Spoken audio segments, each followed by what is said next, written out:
اور اگلے جملے میں حضور نے وضاحت کر دی، فرمایا جب رب دنیا میں کسی پر مسکراتا ہے نا تو اس کا معنی یہ ہے کہ قیامت میں پھر اللہ اسے حساب کوئی نہیں لے گا۔ جس پر اللہ دنیا میں مسکرا دیا اس سے کوئی حساب، تو وہ کام ڈھونڈنے چاہیے نا جس سے اللہ مسکرائے۔ ویسے کبھی ہم ایسا کرتے ہیں کہ نہیں کہ کسی کو راضی کیا جائے؟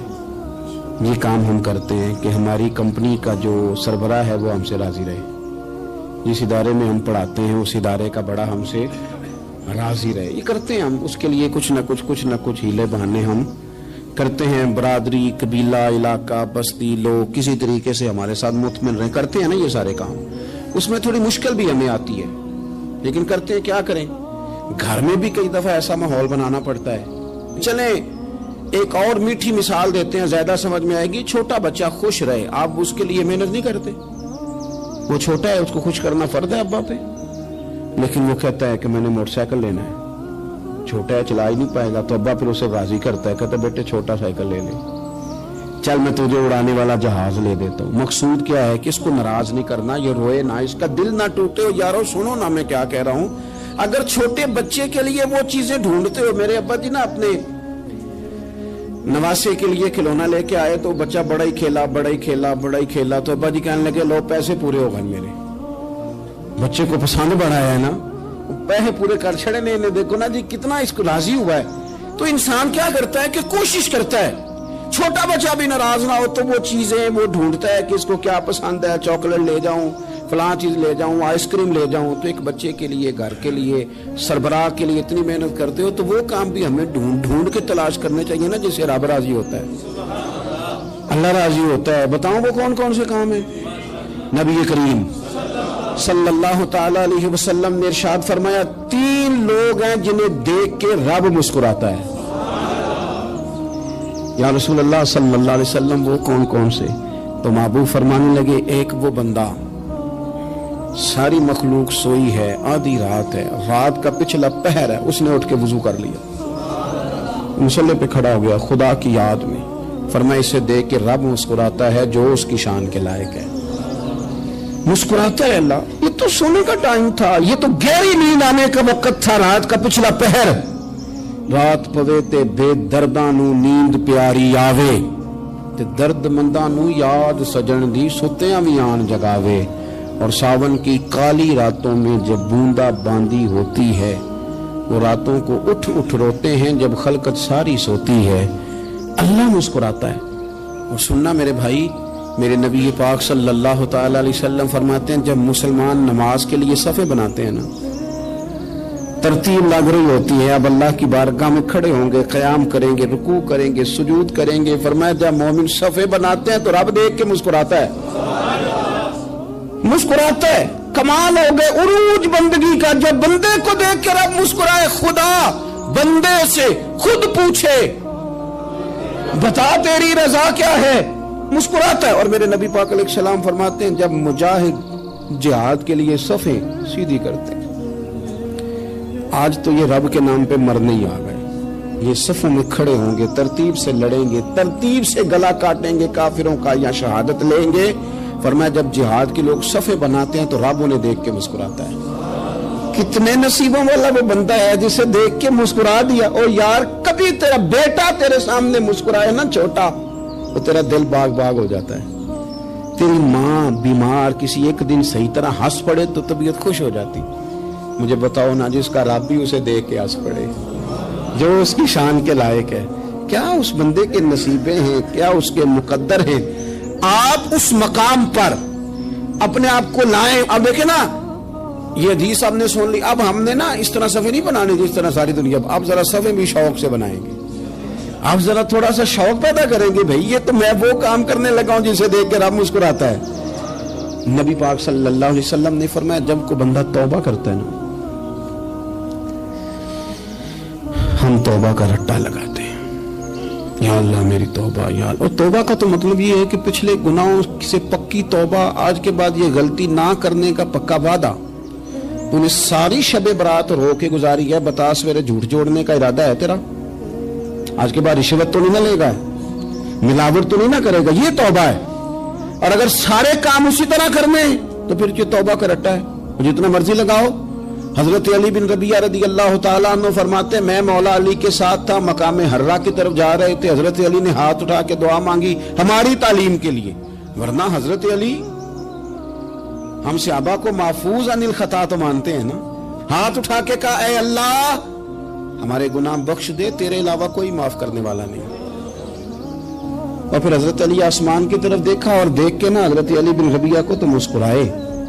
حضرت علی بن ربیعہ کہنے لگے حضور مسکرائے کیوں ہو؟ فرمانے لگے ایک دن میں حضور کے ساتھ اسی طرح آیا تھا, اسی طرح حضور نے دعا فرمائی تھی ہماری تعلیم کے لیے, اور پھر حضور مجھے دیکھ کے مسکرائے تھے اور فرمایا جب کوئی بندہ رب کی بارگاہ میں اس طرح استغفار کرتا ہے تو رب مسکراتا ہے, اور مسکرا کے فرماتا دیکھ لو میرے بندوں کو پتا ہے کہ میرے علاوہ معاف کرنے والا کوئی نہیں. انہیں پتا ہے, تم اس کی بارگاہ میں رجوع تو لاؤ, آؤ تو صحیح دعا سو لے کر. اقبال کہتے ہیں کہ اسیر دشمن کی چاہ میں بھی, مخالفوں کی نگاہ میں بھی, امی ہے صادق ہے معتبر ہے, میرا پیغمبر عظیم تر ہے. نبی پاک صلی اللہ علیہ وسلم تشریف لائے, انہوں نے کہا جی آپ جو فیصلہ بھی کریں قبول ہے, آپ بتا دیں کون سا قبیلہ حجر اسود اٹھا کے باقی خانہ کعبہ کی تعمیر مکمل ہوگی, حجر اسود کون سا قبیلہ لگائے, پہلے طے کر لیا تھا جو حضور فیصلہ کریں گے سب کو قبول ہوگا. اب اگر حضور ایک کے حق میں فیصلہ کر دیتے تو تیار تھے نا باقی قبول کر دیں. اب وہ سارے قبیلے نظریں حضور پہ لگائیں, نتیجہ نکلنا ہے. یہ سمجھ لیں پاس فیل کا نہیں, فرسٹ سیکنڈ کا نتیجہ ہے. کس کو سعادت ملتی؟ یہ سعادت بزور بازو نیز کس کو ملتی ہے؟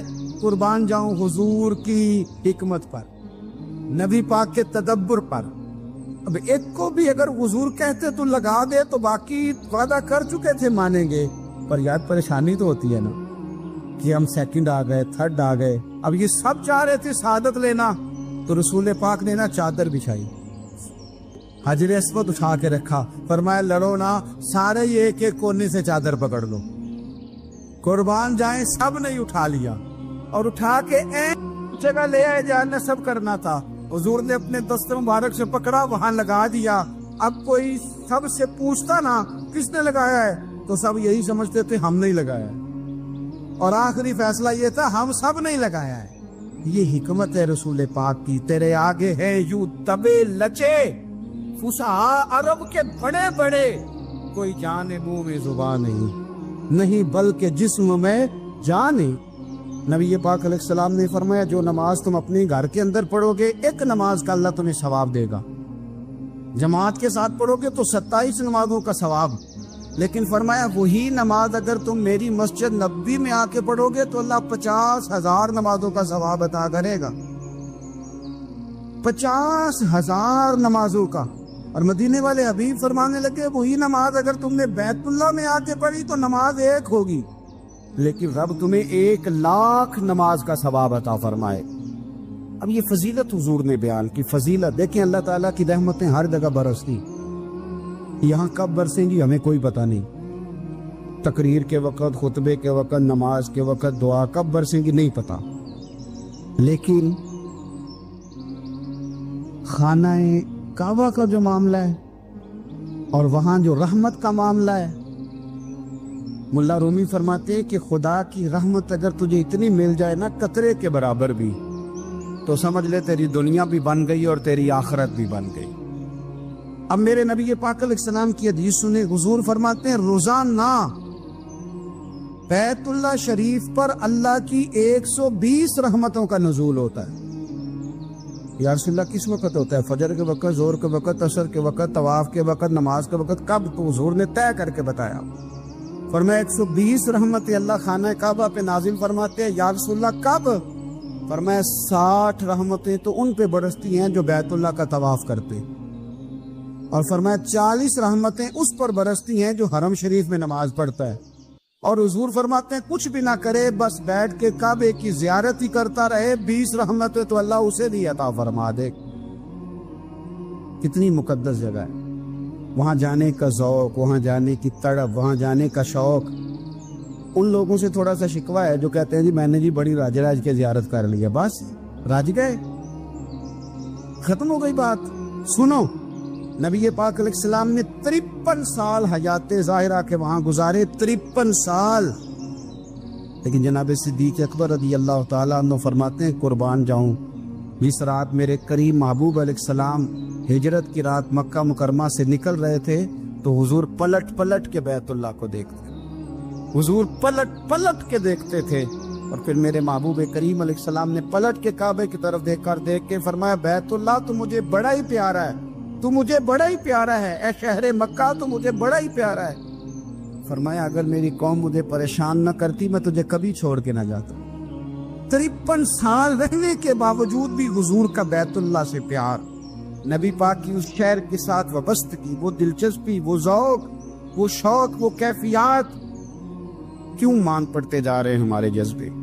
ہمارے سیاست کی باتیں روز ہونے لگی ہیں، بحثوں کی باتیں روز ہوتی، لیکن اپنا عشق مضبوط کرنے کی بات، آپ یقین کریں یہ جو عشق ہوتا ہے یہ بندے کو آزاد کر دیتا ہے، یہ بندے کو عشق آزاد کر دیتا ہے۔ اعلیٰ حضرت فرماتے ہیں اے عشق تیرے صدقے جلنے سے چھٹے سستے، جو آگ بجھا دے گی وہ آگ لگائی ہے۔ اور علامہ اقبال کہنے لگے اقبال سمجھاتے ہیں، وہ کہتے ہیں بجھی عشق کی آگ اندھیر ہے، اب مسلمان نہیں اب خاک کا ڈھیر ہے۔ کہتے ہیں بغیر عشق کے نا کوئی کام بھی، نماز بھی بغیر عشق کے پڑھی جاتی ہے تو کوئی مزہ ہی نہیں دیتی، بندے کہتے ہیں دل ہی نہیں لگتا، پیری مریدی ہے بغیر عشق کے ایسی رسم ہی ہے، ٹھیک ہے گزارا چل رہا ہے، قرآن شریف کی تلاوت ہے تو بغیر عشق کے کیسے کیفیات چلیں گی؟ اللہ رسول کے ساتھ پیار ہے تو کوئی دلچسپی نہیں، کوئی شوق نہیں، کوئی کیفیت۔ آپ یقین کریں کچھ بندوں پہ بندے کو تڑپ آ جاتی ہے، شوق آ جاتا ہے، یار یہ اس کو کیسے نکالیں، یہ کس طرح کا پیار کرتے ہیں، آ کے بیٹھا رہتا ہے، چپ کر کے بیٹھا رہتا ہے، کہتا ہے جی کوئی کام نہیں بس 10 منٹ ملنا ہے، بندے کو اس بندے پر ویسے ہی پیار آ جاتا ہے۔ کچھ ایسے سنگی ہوتے ہیں جو آستانوں پہ 10 چکر لگا کے آتے ہیں، شکوہ نہیں کرتے کہ میں 100 دفعہ بھی آیا ہوں فلانے حضرت ملے نہیں، وہ وارفتگی ہے، وہ شوق ہے ہمارا۔ جب تک اللہ رسول کے ساتھ رشتہ عشق کا تھا، پیار کا تھا، ذوق کا تھا، درد کا تھا، خلوص کا تھا، آپ یقین کریں طبیعتیں جمی ہوئی تھی۔ نبی پاک نے نا ہمیں تکلیف میں رہ کے پیار کرنے کا درس دیا۔ بخاری مسلم میں حدیث ہے، حضور اپنے مدینے کی شان بیان کرنے لگے، حضور فرمانے لگے، محبوب فرماتے ہیں یمن فتح ہوگا تو وہاں کھیت اچھے ہوں گے، کھلیان اچھے ہوں گے، کاروبار اچھے ہوں گے، تو کچھ لوگ مدینے والے وہاں جا کے رہنے لگ جائیں گے، آباد ہو جائیں گے، لیکن حضور فرماتے ہیں المدینہ تو خیر لہم لو کانوا یعلمون۔ بات کو سمجھنا، فرمایا کہ وہاں کھیت کھلیان اچھے ہیں، ان کا کاروبار وہاں زیادہ چلے گا، لیکن رسول کریم نے فرمایا مدینہ ہی ان کے لیے بہتر تھا، کاش وہ اس بات کو جان لیتے۔ فرمایا پھر عراق فتح ہوگا تو وہاں بھی کچھ لوگ چلے جائیں گے، کاروبار ان کا اچھا چل جائے گا، وہاں رہنے لگیں گے، لیکن فرمایا المدینہ تو خیر لہم لو کانوا یعلمون، فرمایا مدینہ ہی ان کے لیے بہتر تھا، کاش وہ سمجھ لیتے۔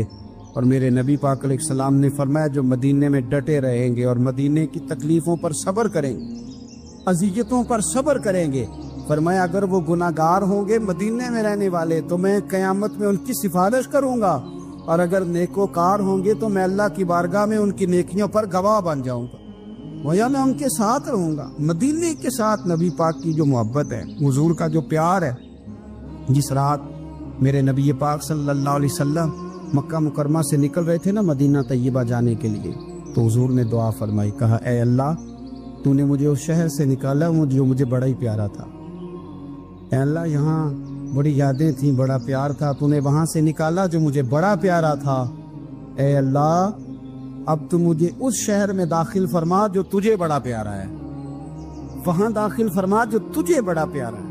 مدینہ طیبہ کے لیے نبی پاک نے دعا فرمائی، کہا اے اللہ تیرے نبی ابراہیم علیہ السلام نے مکے کے لیے دعا کی تھی، میں مدینے کے لیے دعا کر، اللہ مدینے میں دگنی برکت عطا فرما۔ اللہ کے محبوب علیہ السلام کی خاص دلچسپیاں مدینہ طیبہ کے ساتھ، مدینے والوں نے نہ حکمرانی نہیں کی، تو حضور نے پہلے کہہ دیا تھا خلیفہ قریش میں سے ہوگا، لیکن حکمرانی نہیں کی، غلامی کی۔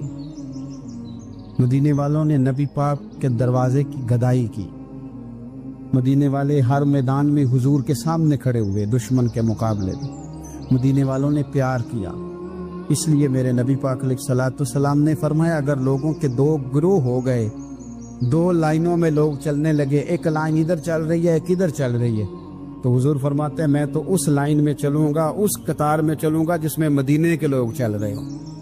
انصار مدینہ کے ساتھ حضور کا پیار، اس شہر کے ساتھ حضور کی دلچسپیاں، پیار دیکھیں نا،